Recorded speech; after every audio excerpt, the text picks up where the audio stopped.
Ba, ba, ba. Oh, you I have froze. internet. There. Norberto. Ba, ba, ba.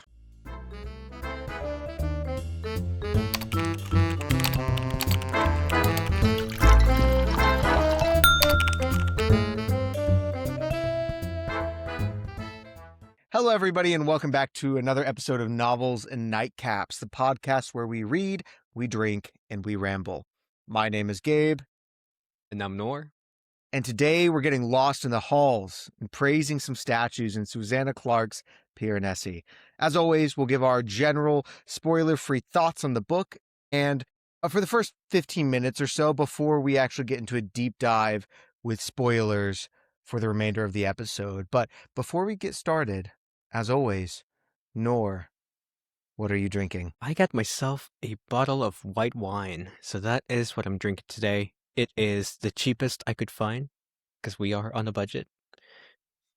But I have the bottle right here. So, it is Barefoot. It's a Grigio. Mm-hmm. I've never had white wine before, so let me do a little taste test. Yeah, what are we thinking? Sour. Sour? It's a sour? A little It's sour like a of a bit, wine? yeah, like a little citric. It's not bad. It's not bad. That's good. No. I made What about you? a Japanese cocktail this time. So you can kind of see, I think, the reason why I did it. You see the top, it's like super foamy. And it's been about 30 minutes now, and there's still a good amount of foam on top, but it looked like, the foams of waves. Whenever it, washes up on the shore, you get the suds. That's what it really looked like. And it's a Japanese whiskey, port wine, because I had leftover wine from last week, so I used some of that. Lemon juice, a little bit of simple syrup. You dry shake it with egg whites to get the foam, add some ice, shake it some more until it's cold, and strain it over ice with a bit of club soda to top it off. And I haven't tasted it yet, so let's give it a little taste, Rooney. Yeah, it's good. The club soda has like a little flat. I don't know how that happened, but it's a little bit flat, but it's really tasty. It's very, very delicious. It's very refreshing. And the reason I really chose this, number one, the suds. I had like some really visceral imagery from this book of the waters flowing through the halls, and so I wanted to kind of capture that. And there's also the brightness of the lemon, this citrus high note, this innocence that kind of is an overarching theme over the book. But at the same time, there's quite a bit of darkness beneath the surface. And that's why I made my drink. Why did you decide to go with the wine? What was your reasoning here? Sort of a similar vibe, the whole idea of innocence and clarity and purity. I was also just feeling wine, but I've never had white wine before, so I wasn't sure what to expect. But it just felt right. It just felt like that clarity and that innocence and purity of it all, and it has that like citric flavor to it, which for some reason reminds me of this book. In a sense, there's also like a naivety in that um, white wine, it appears purified, it appears clear. However, it is poisonous, just like any alcohol. So Yeah. it's an extra little layer. I mean, no, And here's your PSA not to drink if you can't. it's poison for your body. If you It's can't, poison for your body. we have a whole podcast dedicated to novels and nightcaps. Piranesi, for those who aren't familiar, is a book by Susanna Clarke. Susanna Clarke is a well-known author. She's produced quite a few books. It seems like in a similar style for kind of a niche community. It's a fantasy book in a sense. It is a fantasy, but also like it's 100% not written for the masses, I would argue. It's not, if you're looking for something like Brandon Sanderson, don't come to Susanna Clarke, don't come to Piranesi and expect to find big battles, expect to find this grandiose plot, expecting to find a world that goes beyond the character's immediate vicinity. That's just not what you're here for. The story is told through a series of journal entries in which the central character, who, after the namesake of the book, Piranesi, he is writing in these journals, and he is in a house with a bunch of halls, and it's quite mysterious. There's statues everywhere, and he doesn't really know what's going on, but he's very smart. And I don't want to spoil anything else besides that. He's very wholesome and very smart. And there's a bit of a mystery that unfolds. But Nor, what is your overall impressions of this book? I am looking at your scores, and it seems that you were not the biggest fan, which is different. I very much enjoyed it. So I think this episode is going to be quite exciting because we actually have a different take on the same book this time. Usually we're in line, so I'm excited for this. Yeah, it's been a while since we've had different opinions on I think it was Red almost it. Rising was the Yeah, last one. Red Rising was the last one. Yeah. And before that, I think, honestly, it was The Devils, which was our first book. Yeah. But even then, we had a lot of overlap. For me, my general impression is the vibe of this book is immaculate. Like, I get what it is going for. It really, the atmosphere is there. Like, I felt it. It's very liminal. And I am a big fan of that. And obviously, I'm not going into this book expecting some grandiose, epic fantasy battle, anything like that. It's a fantasy, but I would say it's more like it's a bit of a surreal fantasy in a way, which is usually like up my alley. This one felt like it fell a little short of my expectations, which weren't that high to begin with. I didn't really have expectations. But from what I know about this book, it's really popular. A lot of people really like it. It's getting a movie by the studio that made Coraline, so I'm excited to see that movie when it comes out. It just didn't the magic wasn't like it didn't hit as hard as I thought it would hit. I didn't leave this book feeling as enchanted as I hoped I would. That being said, I did have a good time. I had a fun time. I'm not I hating am on this book. utterly astonished because I had the complete opposite reaction. Going in, I understood this book to be possibly quite pretentious. That was like, I didn't know much about the plot at all. And I thought that the main character would be a little goat man, like on the cover. I didn't know anything about the book, but I did know that people were like, oh, it's like a smart guy book. That was kind of what I was pitched. And I didn't really come away thinking that. To me, it was so whimsical. It's funny though, because I'm not usually one for the whimsy. I am typically more in line with the gritty kind of overly, honestly, more pessimistic sort of story. That's more so what I'm engaged with a lot more. But this was simple, but also there was a lot of depth there. Like I think a lot to analyze. And yet I was utterly enchanted. The vibe captured me, and while the plot and the mystery was not particularly exciting or like that wasn't necessarily the driving factor behind why I was reading it, the main character, how lovable he is, and the style along with the world, right, is what constantly kept me wanting to come back for more. And I was sad when this ended because I just wanted to hear more of the world from the main character's point of view. And that's a good thing. It left me wanting more, and that says to me at least that it accomplished its goal to a certain extent. So while I would say Susanna Clarke set out to do something odd here, I don't think that this is a very particular type of story with a very particular vibe and goal. I think she accomplished that goal quite well. And I think that's what I would say. But again, I don't think this book is for everybody. I really liked it.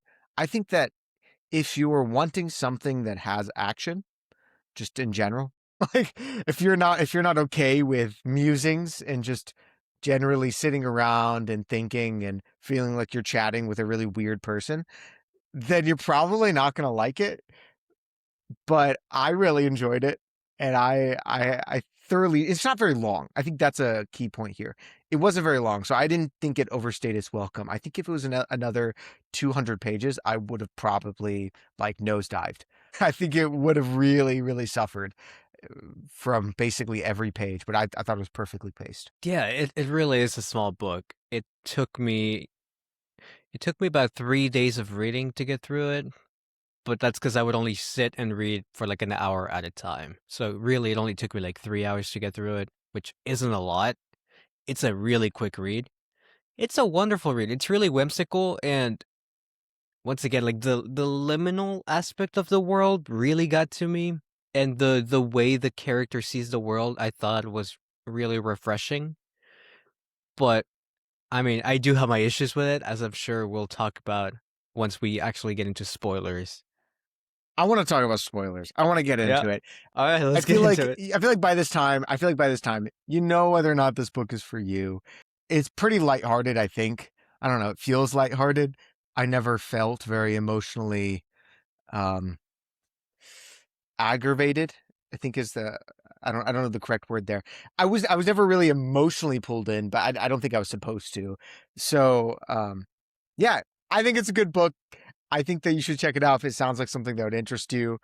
But I want to talk about spoilers. Okay, Nor, I'm going to let you take the lead on this because I want to go to the areas that you mainly had problems with. So, where did you find yourself getting stuck the most, and what do you think could have like helped you enjoy the book more? Like, what could have improved the experience for you? I think my biggest issues were both the characters and the plot, which are, really major things. I will say though, this book doesn't seem like it was meant to be necessarily about the plot itself or about the characters. It's more so about the world and the way they see the world, the way these characters interact with the world. I thought that was pretty fascinating. But as far as characters themselves go, like you said, I wasn't emotionally attached to any of them. Not that I think I was supposed to, but I really just wasn't. I thought they were okay. Like I understood who they were right from the start. So in that regard, Susanna Clarke does a really good job at establishing each character for who they are.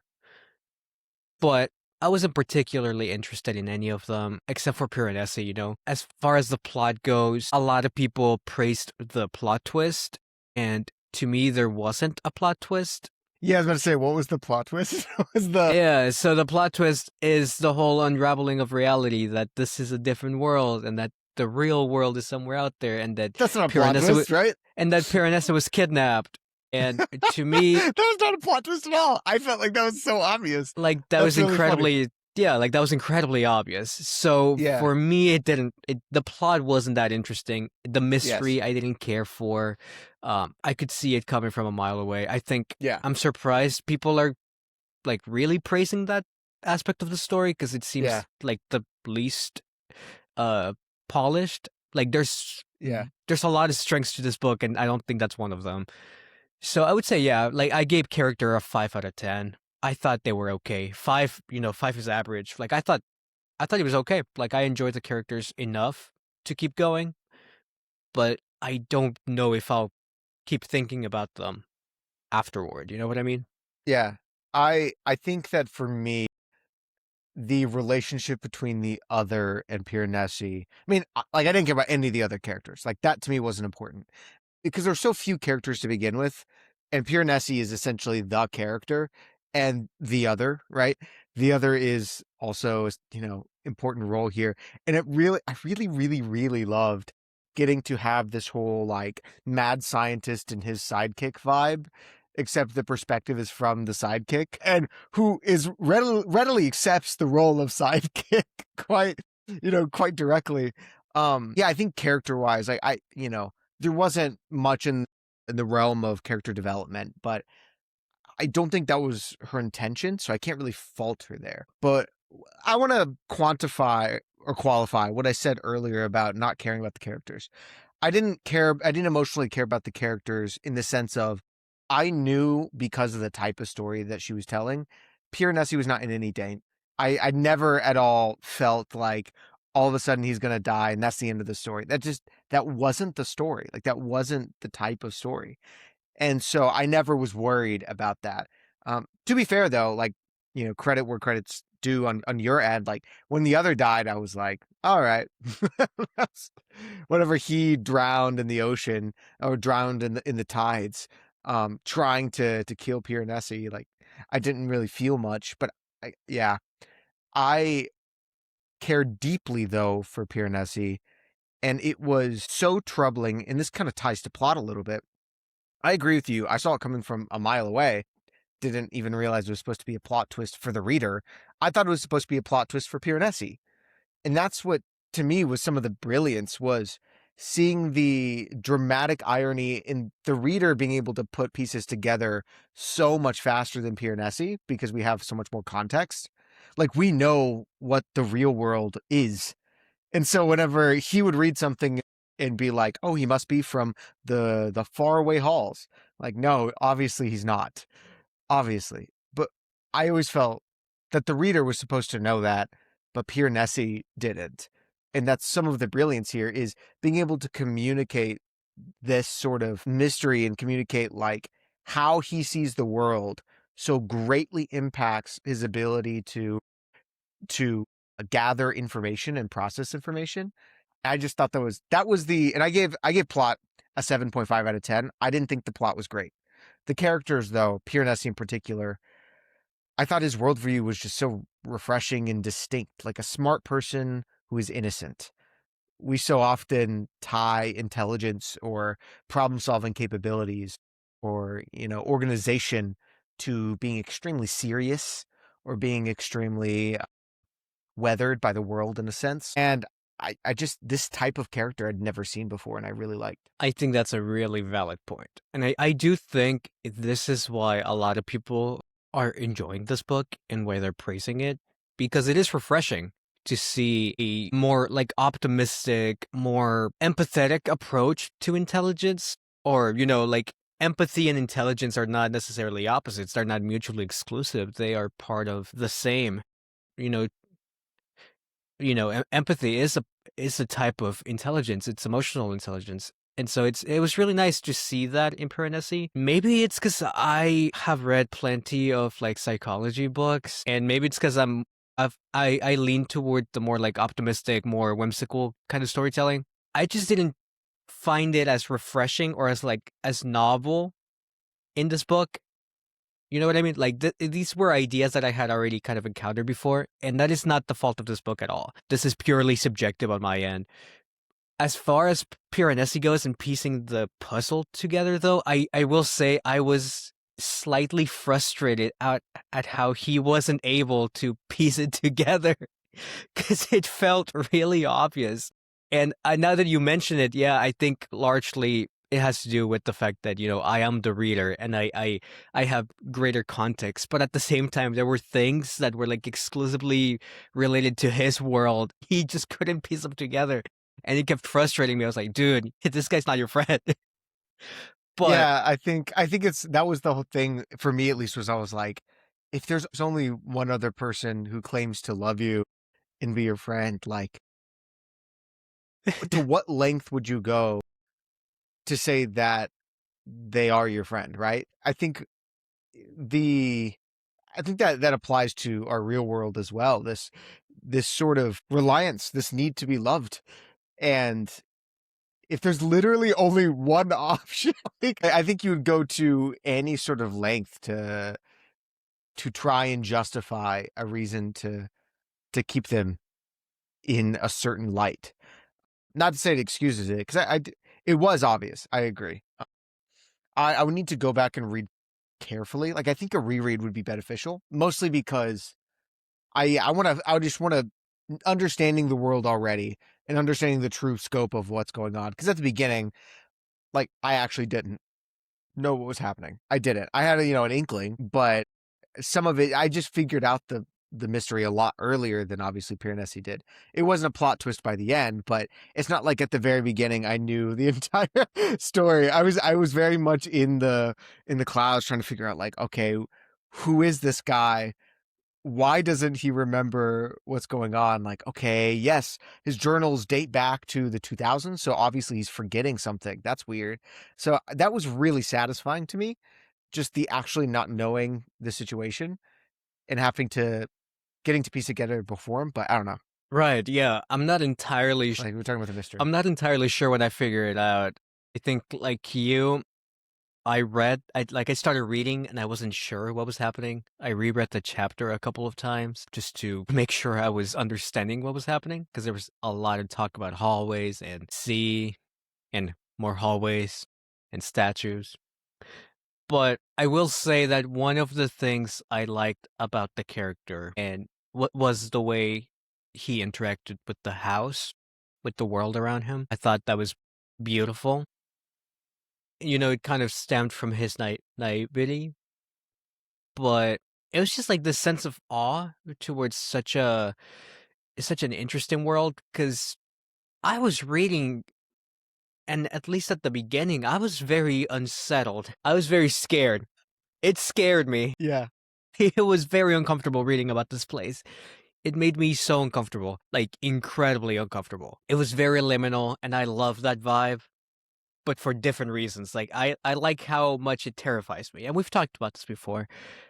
So to see it in a different light, to see it as a place of like wonder and beauty and sort of serenity was really refreshing. And I think that's one of the highlights of this book. It has to do with the world and the style, but I think largely it has to do with the way Piranesi sees the world and interacts with the world, because that is, I think, the main point of the story, not necessarily the plot or the character relationships with each other, but rather the characters and the relationship with the world.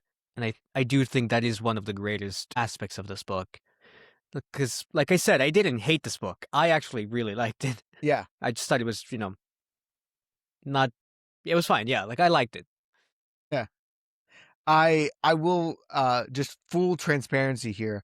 When we first said a couple weeks ago that we were going to read this, I immediately looked for the audiobook because that's just always what I do. If I can find it for free, then I'm like, sweet audiobook, let's go. And I saw it was free on Spotify for the like for premium people. You could listen to the audiobook. And so I like started it on just the audiobook, listened to the first chapter. It was not at all scary because it's a really happy British fellow, like a really whimsical, what you imagine Piranesi sounds like in your mind, just a very happy, whimsical sort of fella. That's the voice actor. And so I listened one time to the first chapter and went, what is going on? And so then I bought the ebook and did like an immersive reading thing where I read it and listened to it at the same time. And that really helped because of I think by the middle and by the end of the book, you can understand the visuals of what's happening. But at first, it's just like, it's a big ask for a reader to try and imagine some of these descriptions. And so that it was very useful to have kind of two inputs, both the reading and the audio there. And I will fully say, I do wonder to what extent the audiobook itself informed my perspective of character, because it's read with a lot more emotion and like pizzazz than necessarily just the words on the page have. So I do wonder to what extent that influences how much you engage with or connect with a character, because it's a physical voice. Like you can hear them speak. And the voice actor was just like, the audiobook narrator was top notch. It was awesome. So I would highly recommend, if you haven't already, like check out the audiobook. Like Nor, after this, you should just pop it on to hear what he sounds like, at least, so you can understand the exact it's really good. So yeah, I give characters a 9 out of 10. Honestly, with us talking, I will say I most of this had to do with me just liking the way the characters talked. Like the way they said things, I thought was funny and really entertaining. Like the way Piranesi would describe stuff, the way that he created a religion and just was fully devoted to it.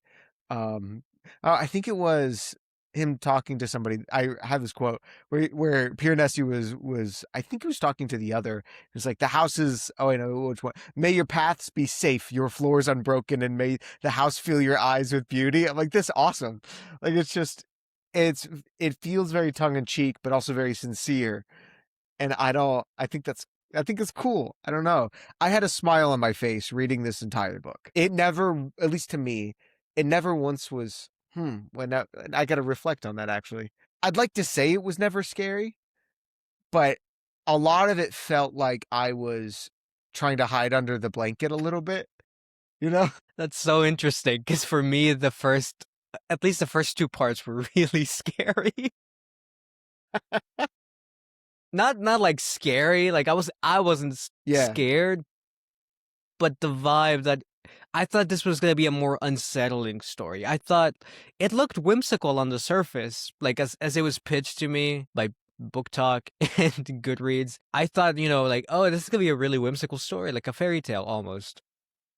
And then I started reading, I was like, "Oh, maybe it's one of those stories that starts off as a fairy tale and kinda gets more unsettling as it goes, as, like, the mystery unravels or whatever." But no, it wasn't that, which, completely fine. But it was interesting, seeing the world was kind of scary, then learning about 16 and, like, the 16th person and the other, and talking about how there might be more people here, that was terrifying to me. I was like, "Oh, this is kinda scary," and then it stopped being scary, and it became really whimsical and Yeah. really cute, and I also had a good time reading that part of the story. Like, it wasn't like a Well, like a turn off by any means. yeah. I think for me, the moment that he gave a summary of all of the corpses, and he was like, "This is the biscuit box man. I take care of the biscuit box man. I take care of this body and that body." It immediately was like, okay, here's something that is unsettling, that is objectively an unsettling thing. Finding corpses everywhere and not knowing how they died or who they are, that's weird. But seeing the world through Piranesi's eyes for me made it be okay. I think that's the best way to put it. Like I I think the best way to sum up why I like Piranesi as a character and why I give characters a 9 out of 10 is the ending of the book. So I'll read, it's kind of like a couple paragraphs here, but this really captured me.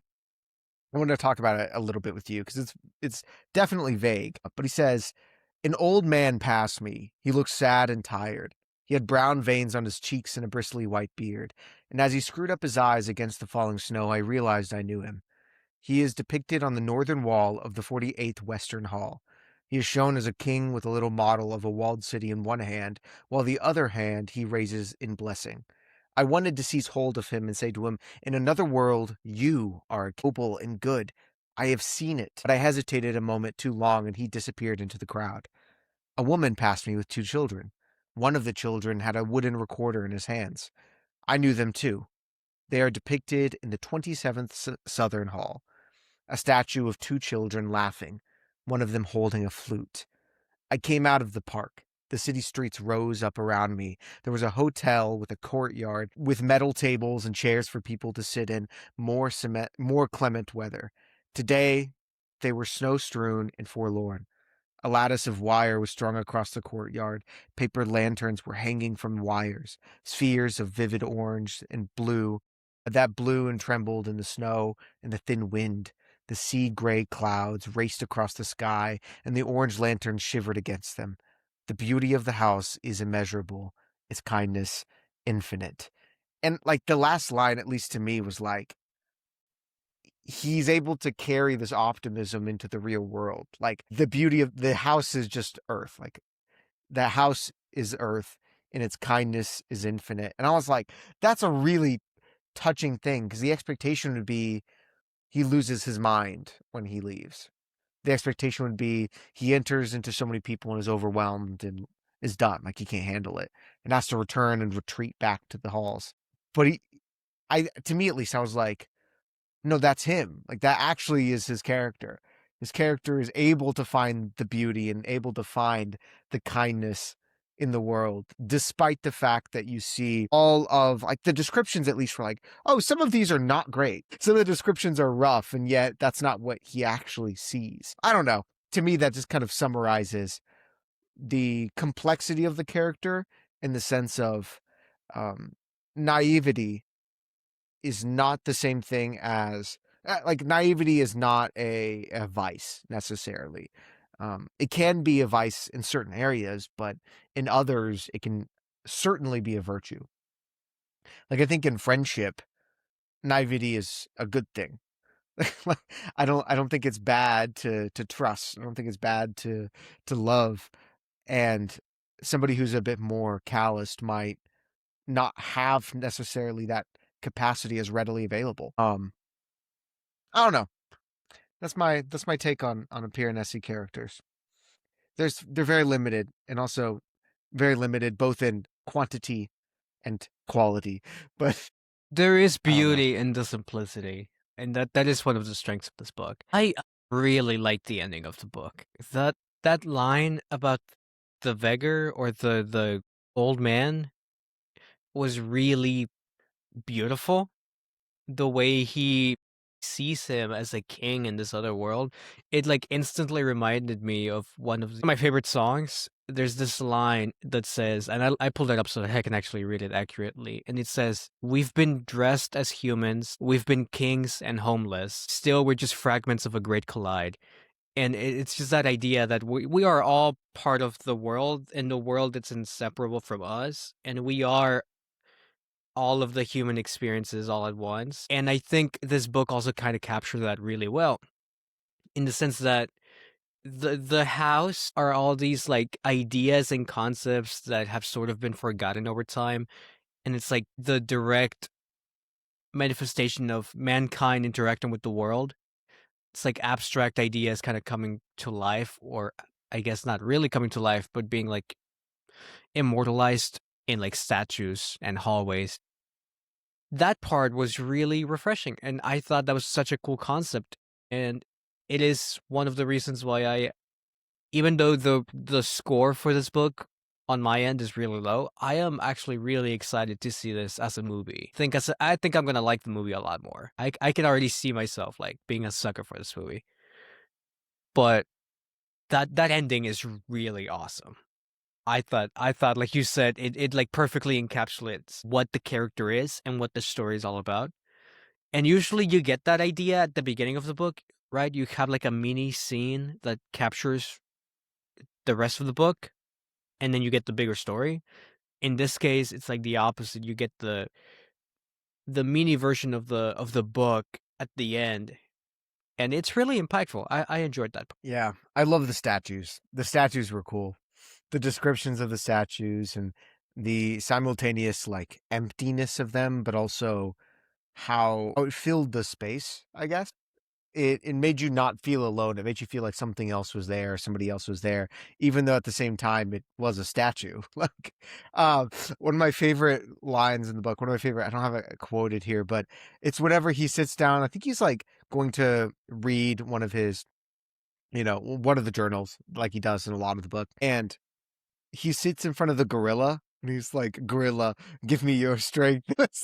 It's like, "May your wisdom guide me." And I was like, it's so funny. It's so absurd, but also if you lost all of your memories, but you have like a doctoral level education, like I feel like that would be your main priority is let me figure out how to accurately and like, precisely map out the area, break apart my journals, map the tides, name all of the statues, give them qualities such as wisdom and strength.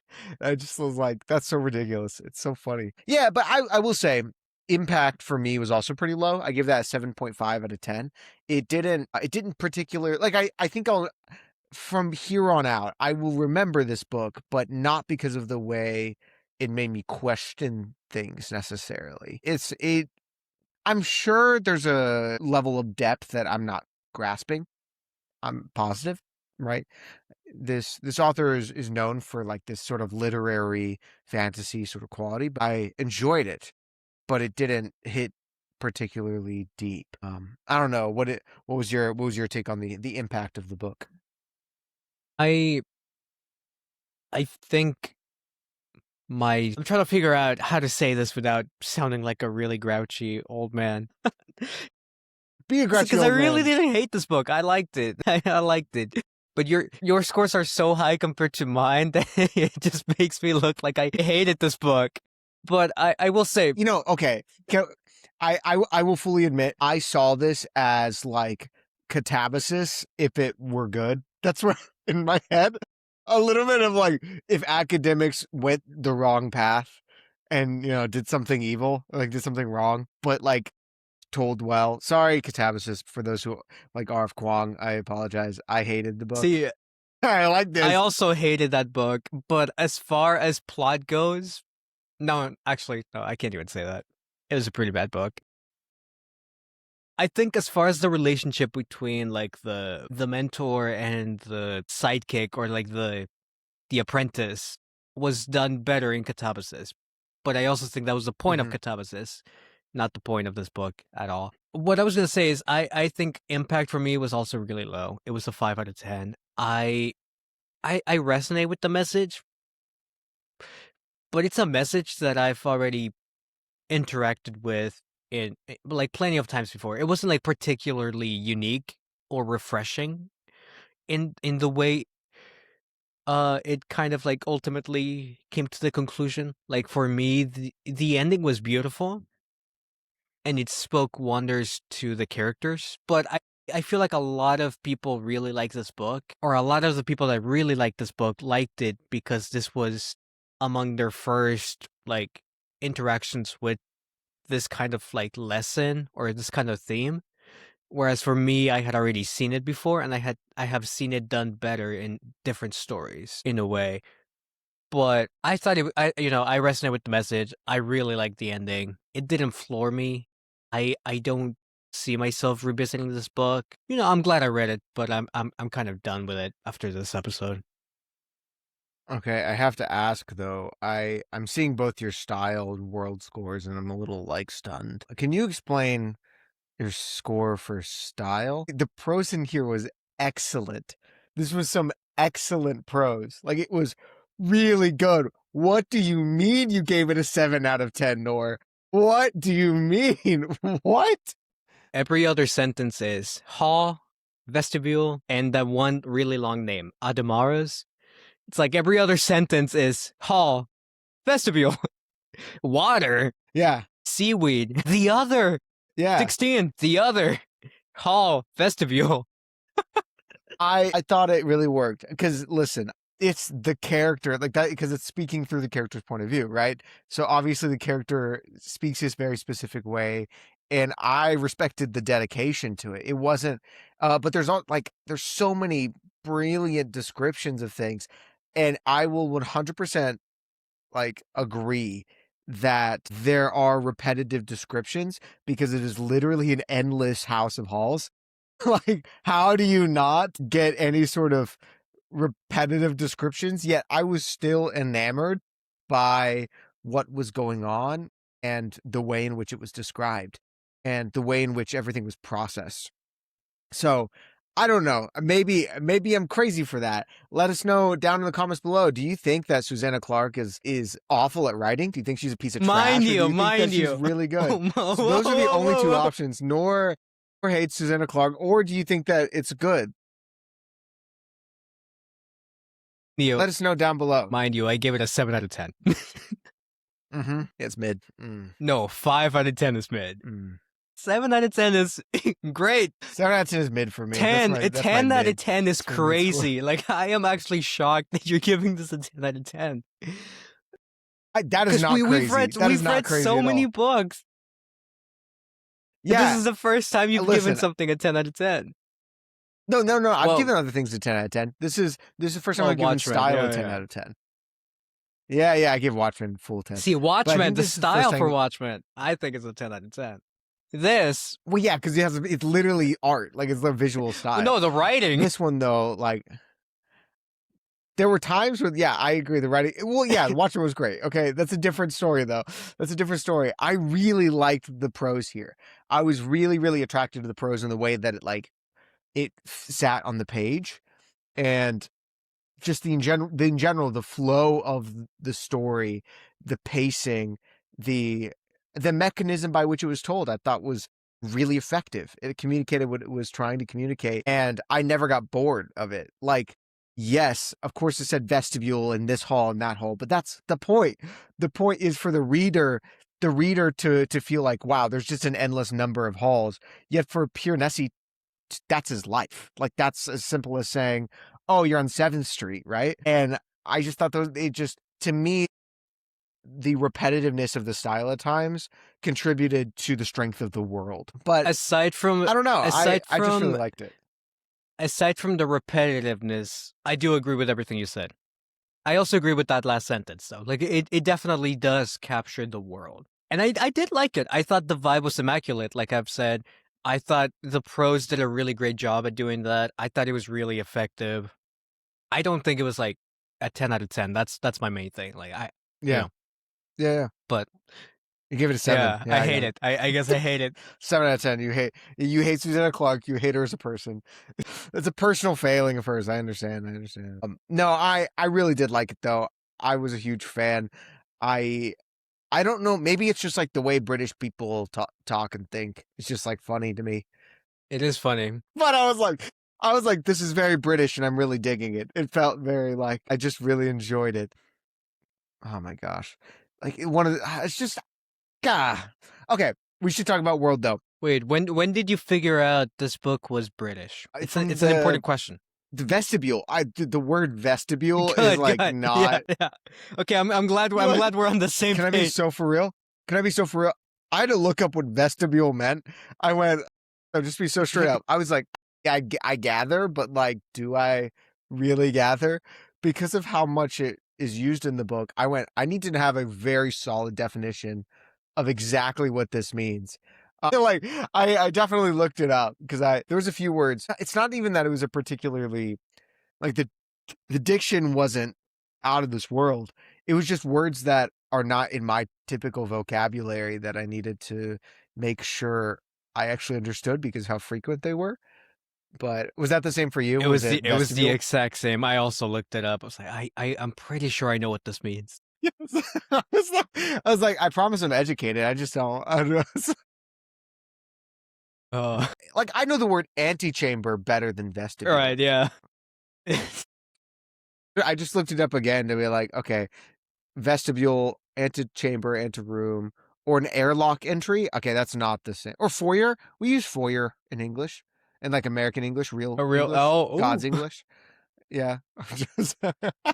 um, like we use foyer. I don't know. I like the word vestibule though. I'm gonna start using it more. But that kind of ties into the world. I thought so. I gave the world a 10 out of 10. And again, let me be clear. Let me be clear. I gave it a 10 out of 10 because I think it accomplished exactly what it intended to accomplish.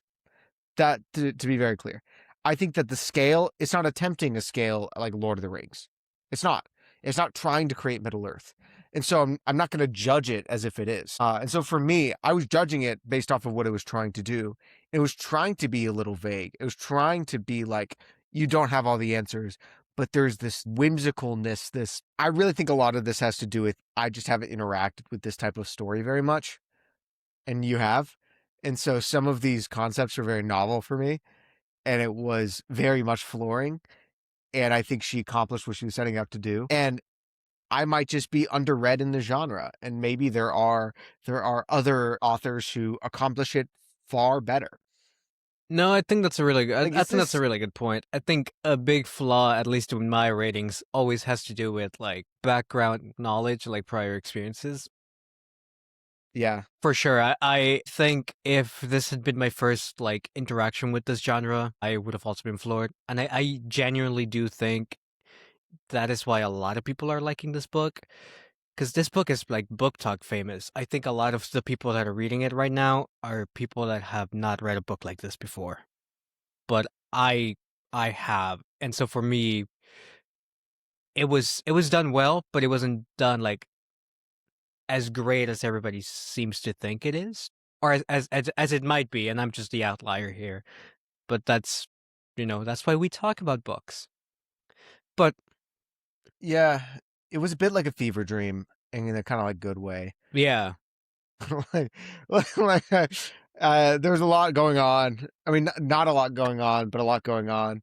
You know, Yeah, no, after that's I got through my initial like fright and kind of unsettling feelings, I did enjoy the vibe. I thought it was really well done.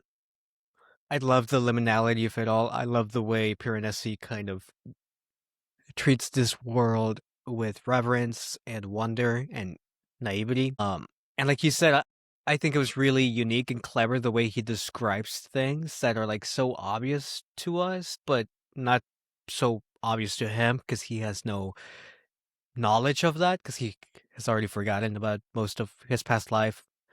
I thought it was really funny and clever. hmm.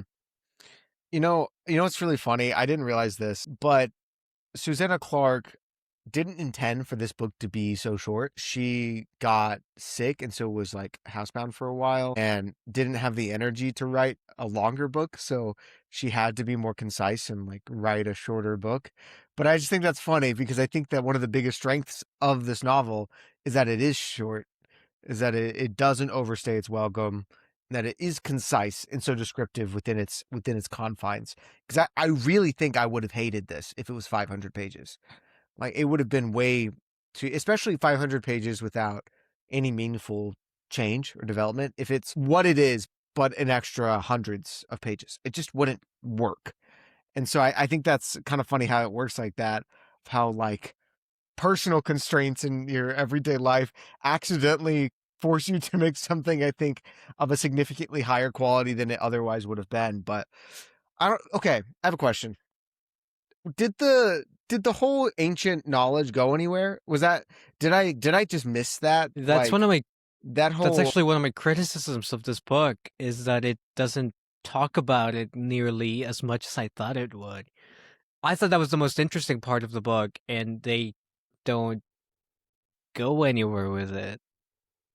But I guess part of I it is like Piranesi comes to the conclusion, I guess, that it still lives on in the world, so it's still a part of like existence. Like people are still interacting with the world, just not in as like explicit ways as the ancients allegedly did. I think that was like the ultimate yeah. conclusion. And like the marriage between like abstract thinking and like having your head up in the clouds, philosophizing about everything and actually Hmm. living your life. Because at the end of the book, Piranesi is not he's not Piranesi anymore. And he's not Matthew either. He is someone else. We don't Hmm. know who he is anymore, but he's not either of those. And he's both of them combined, and he's someone else altogether. And it's like the marriage of those two things. So I guess it did go somewhere, but I feel like it could have done more in between. It could have been a bit more Yeah. explicit. Yeah, I think it also could have been like I agree with you. It did go somewhere, however, it was I just it made, but the thing is, maybe it would have been really cheesy if he was Yeah. like, the ancient power was the And that was the friendship we had all along. Like it just wouldn't and at work. the same time, So like you said, 100 more pages of this, and my score would have definitely plummeted. I don't mhm. think I could have taken another 100 words. I think this was like the really sweet spot. Like it was the right amount of pages. Yeah, and for those who either haven't read and are just listening for the fun of it or need a refresher, the ancient kind of knowledge that we're talking about is this idea that long, long ago, men and women were able to like turn themselves into eagles and fly, and they would kind of connect with the earth in a way and receive wisdom from the earth in a way that they lost. But whenever they started to focus on themselves and like focus on human ideas and human creation, and they started to connect this idea that like progress was the ultimate good and the ultimate merit. They lost this ancient wisdom, this ancient knowledge that would allow them to interact on a higher plane of existence, essentially.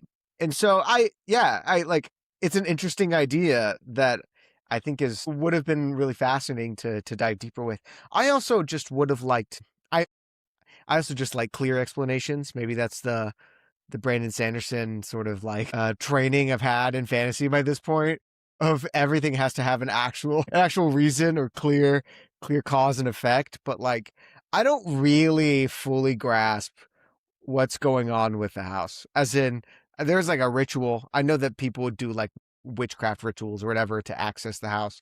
I don't fully understand it. And that very well could just be me being stupid. I could just be a little dumb in the brain, a little slow in the brain, but I just kind of rolled with it and just vibed.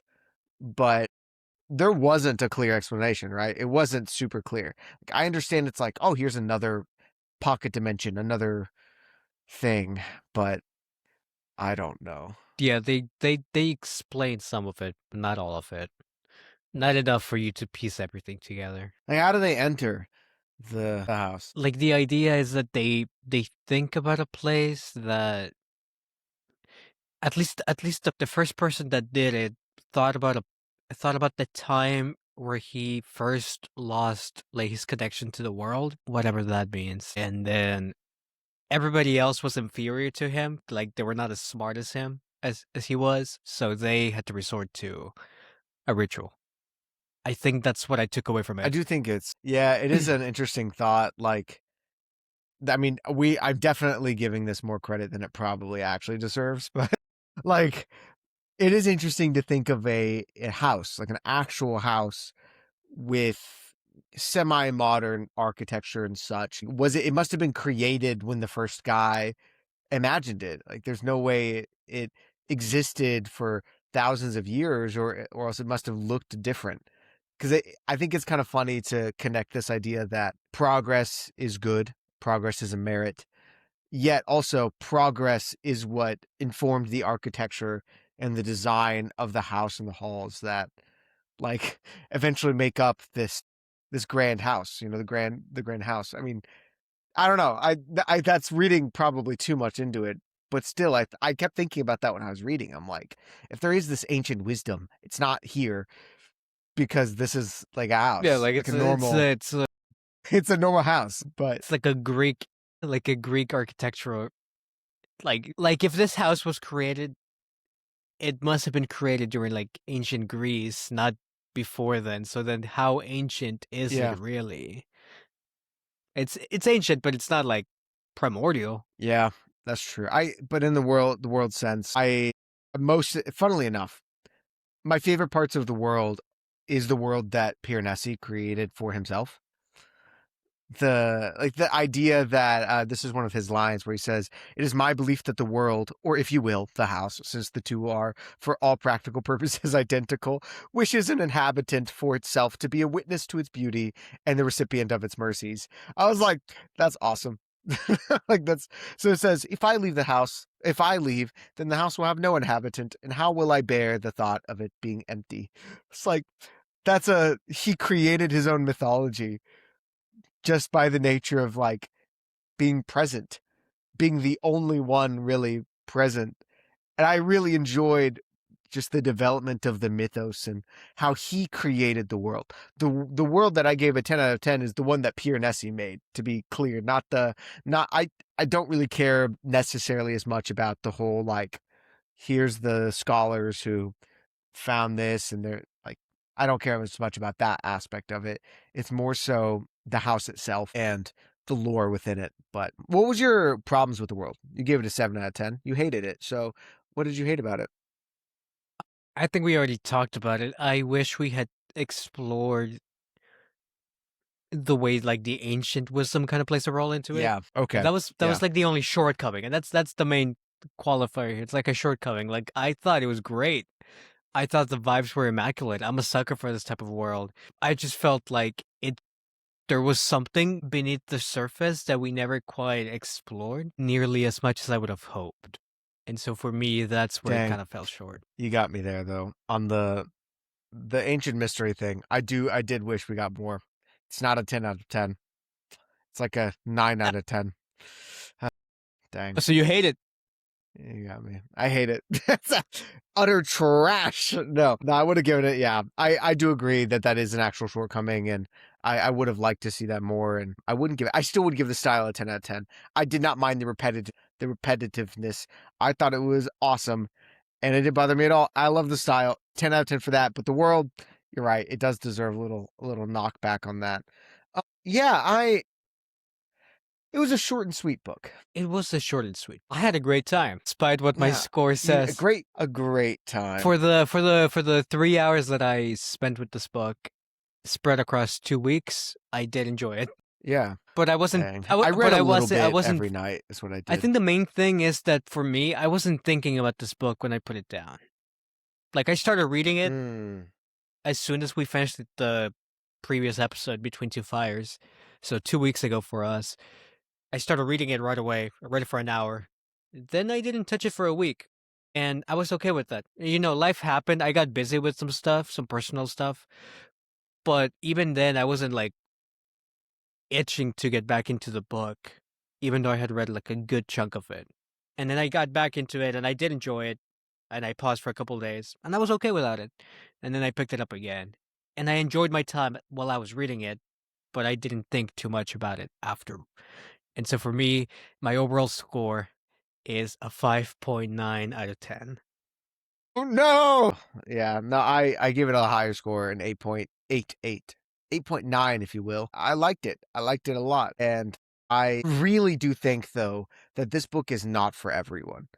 It captures a very specific vibe. And if you're in a cloudy time of your life, maybe you're not going to enjoy this very much because you're going to be like, "Meh, why is Piranesi so happy?" But like, if you're, if it's sunny, if it's summer, if you're on the beach, this would be a great beach read. Reading about the waves lapping. Oh my gosh, it'd be so good.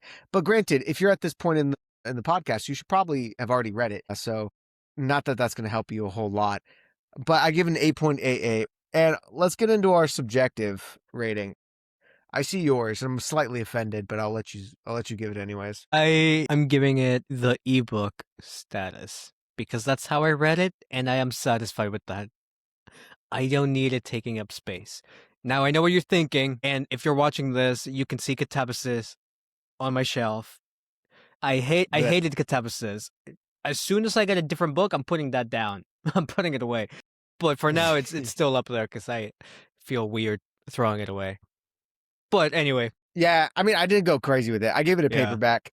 To be clear, I really liked it, but also like, I can fully identify that I very much enjoyed this book. It's not the best book I've ever read. It's quite good. I think I think it deserves all the praise it gets. But also like, yeah, if it's floppy, that's solid. I think it'd be good as a floppy paperback. The little goat man on the cover. That's sick. Here's I my think that's other really cool. here's my other Okay. subjective rating. I will watch Yeah. the movie opening night when it comes out. I am interested in seeing that. That doesn't say a lot for And you, though. I feel like that's not saying a whole lot. and I think I will like it a lot more. Mm. No, I mean, it's the people who are making it are the people who made like Coraline and stuff, right? It's a stop motion animation. Mm-hmm. It's gonna be sweet. It matches that vibe perfectly. I think it's gonna be really, really good. I would also I I feel like we've had some controversial takes on this show. I feel like, Catabasis was actually pretty well liked. Same thing with The Devil, surprisingly. I've seen a lot of good reviews for that. That was also on Book Talk. And we hated both of those books. And now you hated Red Rising and you hated Piranesi. So have you cemented your status as the grumpy old grouch man of the two of us? Of the I'm actually podcast? a really happy-going guy. I just don't. I Sure you are. You hate Piranesi. You hate the lovable Piranesi. I think I'm starting to understand that I don't respect book talk. I mean, I don't know. Maybe we're not on the same wavelength here. But also, the blurb on the book, is that what they're called? The blurb, the little quote. Yeah. The blurb for this book says, destined to become a work of classic fantasy. And I mean, really? I don't think so. But I can see how a lot of people think so. So maybe I am the grumpy old man. There's so many books that I like, though. Like, I love so many books. I guess it is fantasy, but also like, I don't know. It's missing a lot of elements for me to really like compare it to other fantasy books. It is, I think, by definition a portal fantasy, but it doesn't feel like it, to me at least. It didn't feel the same way that I don't know. I also, though, a lot of portal fantasies don't typically mesh well whenever you're trying to compare them with like more traditional fantasies or like epic fantasies. And it seems to me one of the more cut off subgenres from the rest of, I think, the fantasy ethos. Because there was like definitely some like science fiction elements just in the sense of like talking about dimensions, I think, and it's rooted in the real world, but also it is, I think, by definition, a portal fantasy. I don't know. A classic, only time can tell. When did this come out? Was it released? 2020. Well, this would be a good book during COVID. It did come out in 2020. I think that this would have been an especially impactful COVID novel. Because, I mean, that's when people first started reading it, right? Like, this would have been a very, very interesting read whenever you're already sectioned off and alone, to be able to find somebody who's able to find the bright side of isolation is a useful story, I think. Yeah, this would have been really good 6 years ago. Man, if I would have read this 6 years ago, it would have been great. But now, No, trash. this book gets a thumbs up. Like, I know the YouTube shorts, Just one, the though. comments are gonna hate me Just on one it, thumbs up. and anyone that The sees YouTube this shorts are gonna comment? think I'm a grouchy old man. I had a great time. I You know- enjoyed this book. I give it not 2, just 1 thumbs up. This guy gives it 2 thumbs up. That guy gives it 1 thumbs up. Nor did you finish your wine. Did you drink the whole bottle or just part of the bottle? Whole bottle, just a little bit. Just a little bit. I also finished my beverage because here at Novels and Nightcaps, we finish our drinks. Everybody have a good night.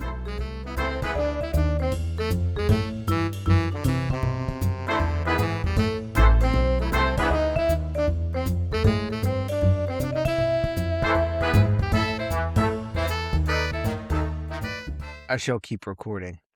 Time for a solo session. I like this book. Everybody should buy it. And everybody should read it.